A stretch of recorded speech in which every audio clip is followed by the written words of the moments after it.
Le courant pour une écologie humaine est né de grandes rencontres. D'abord, les foules qui se sont mobilisées et beaucoup ont découvert qu'ils n'étaient pas seuls à vouloir une autre société, une société où le plus fragile, où la personne humaine serait vraiment le cœur des décisions, et où ce ne soit pas la loi du plus fort ou l'individualisme qui domine. Et puis, au-delà de cette rencontre, il y a eu une rencontre plus personnelle que j'ai eue avec Pierre-Yves Gomez, économiste, Gilles Hériard-Dubreuil, spécialiste des questions environnementales et puis de la gouvernance.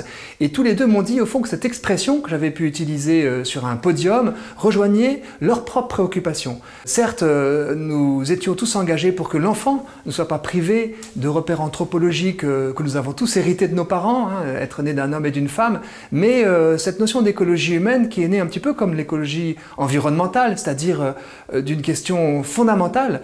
L'écologie environnementale est née parce qu'on s'est posé la question, des experts, des visionnaires ont dit attention, est-ce qu'on n'est pas en train de détruire au fond l'écosystème dans lequel l'être humain va s'épanouir ou ne s'épanouira plus, il n'y a plus d'eau, d'air pur, etc. L'écologie humaine vient poser la question de l'avenir même de l'humanité. Est-ce qu'on n'est pas en train non seulement de scier la branche sur laquelle on est assis, mais est-ce qu'on n'est pas aussi de se scier soi-même, d'abîmer des magnifiques repères anthropologiques précieux pour l'humanité? Et Pierre-Yves Gomez disait, mais dans la finance, c'est la même chose. La financiarisation de l'économie risque finalement de faire de l'homme une variable d'ajustement des décisions prises par des ordinateurs d'une certaine manière. Et Gilles Hériard-Dubreuil de dire, au fond, dans les politiques environnementales qui sont très nécessaires, si l'homme devient à son tour finalement comme une variable d'ajustement, s'il n'est plus pris en compte comme précieux, comme digne de respect, eh bien, à nouveau, ça devient une technocratie.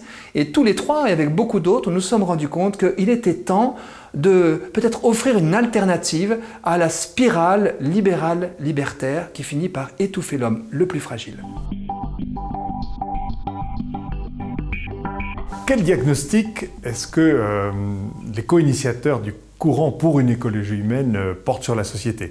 Tout à l'heure, Tugdual nous a indiqué l'origine un peu de cette initiative, ce mouvement social qui est parti d'un constat. Nous ne pouvons pas laisser d'autres, nous ne pouvons pas laisser des experts, nous ne pouvons pas laisser les pouvoirs publics penser notre vivre ensemble. Nous avons à bâtir une société commune, mais notre société aujourd'hui, elle se délite. Elle se délite, elle est prise par l'individualisme, elle est un petit peu comme une banquise qui fond, c'est-à-dire que chaque jour, d'une certaine manière, nous nous séparons les uns des autres parce que nous ne sommes pas en position de construire ensemble notre société. Donc il faut absolument que nous nous remettions en mouvement dans cette perspective-là. Voilà. Donc ça, c'est vraiment le point de départ de ce diagnostic. Le second, c'est que nous sommes passés dans une société de méfiance, nous nous éloignons, comme je le disais, et surtout, nous avons le sentiment que nous n'avons plus prise sur notre vie quotidienne. Nous avons le sentiment d'être dans des activités qui ne vont pas dans le sens du bien de l'homme. Nous sommes comme contraints, boulonnés de l'extérieur pour faire de l'environnement, pour faire du social, et ce n'est pas nous, parce que nous sommes convaincus que c'est quelque chose d'important, qui le mettons en œuvre.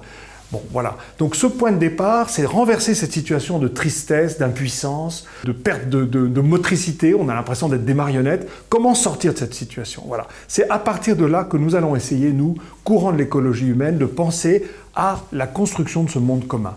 Alors, on ne va pas, normalement, quand on veut faire du changement, on fait de la politique. Nous n'allons pas commencer par passer par la voie politique. Nous allons d'abord essayer de nous changer nous-mêmes, nous changer ensemble, et nous allons nous attaquer de façon très concrète à nos activités que sont l'agriculture, l'architecture, l'art, l'économie, la finance, le travail d'une manière générale. Et à partir de là, nous allons essayer de rebâtir cette activité et rebâtir la société.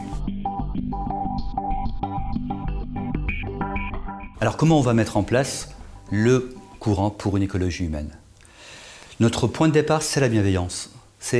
Nous misons sur le fait que chacun a envie de porter un regard de bienveillance sur son environnement, sur des personnes, sur des pratiques, sur des bonnes pratiques, sur ce qu'il juge bonne pour lui, pour l'ensemble de la communauté. Donc, point de départ, ancrons-nous dans la bienveillance, on se réunit en alvéole, 5-6 personnes, et on repère ces bonnes pratiques dans tel hôpital, dans tel quartier, dans telle entreprise.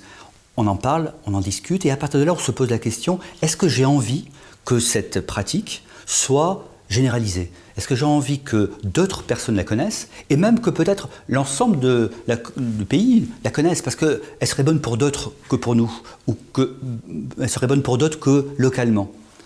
Si c'est le cas, on rédige un cahier de bienveillance. C'est-à-dire qu'en quelques pages, on décrit et on voit comment elle peut être généralisée. Et puis si on a plusieurs pratiques, on aura plusieurs cahiers de bienveillance. En même temps, il y a d'autres alvéoles qui, elles, qu'on appelle des laboratoires d'idées, qui s'intéressent à des grandes questions. L'agriculture, l'art, le travail, et qui se posent les questions de bienveillance dans l'autre sens. Ils disent, qu'est-ce que ce serait que regarder cette thématique avec un regard de bienveillance? C'est quoi analyser l'agriculture aujourd'hui, comprendre l'agriculture, ou l'agriculteur, le travail de l'agriculteur, avec un regard de bienveillance? Donc, de la base, les alvéoles, cahiers de bienveillance, et puis le laboratoire d'idées qui rédige ses propres cahiers de bienveillance. Et tout ça, ça se conjugue aux assises, chacun apporte ces dizaines de cahiers de bienveillance, et tous ensemble, on donne à voir une France différente, fondée sur des belles pratiques, fondée sur des belles idées, une France qui participe au changement, à ce changement du monde auquel nous aspirons tous.